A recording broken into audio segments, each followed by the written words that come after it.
Alam 40 of Kairang Mayai Laikai, who impersonated as Manipur Chief Minister N. Biren's public relations officer, has been arrested by police. He is presently in the custody of Porompat police station. Doctors and hospitals across Manipur are joining the nationwide protest against the frequent attack and violence on doctors across the country. The Indian Medical Association Manipur State Branch has made an announcement, sources close to the doctors' body said yesterday. Nagaland Chief Minister Nephew Rio has urged the centre to expedite various pending projects in the state such as the Greenfield Airport at Saitu Kohima, Trans-Nagaland Highway and Dimapur Tizid Railway line along the foothills. These projects need to be completed so that all the districts of the states are well connected and the state's connectivity with other parts of the country is improved.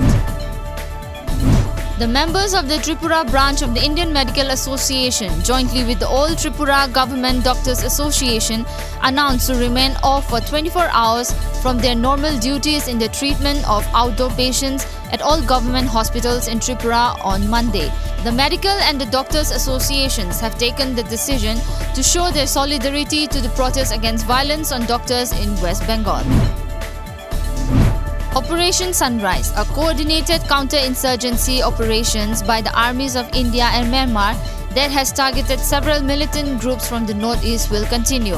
Myanmar military sources said that the first phase of Operation Sunrise was conducted 3 months ago along the Indo-Myanmar border, during which camps of northeastern militant groups were busted. The Indian Medical Association announced that doctors nationwide would go on strike in solidarity with their counterparts in West Bengal. All non-essential services have been withdrawn from 6 a.m. for 24 hours.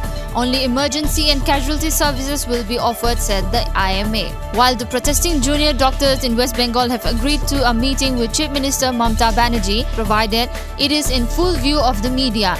The CMO is yet to disclose details of the meeting. Authorities in Philadelphia said one person has been killed and at least 7 others had been shot during a graduation party. KYWTV reports the shooting happened Sunday around 10:30 p.m. near South 17th Street and Reedbird Place. Authorities said 4 teenagers between ages 15 and 17 suffered gunshot wounds on their legs. 4 adults in their 20s were shot in various parts of their body. Hong Kong democracy activist Joshua Wong called on the city's pro-Beijing leader Carrie Lam to resign after he walked free from prison today as historic anti-government protests rocked the city.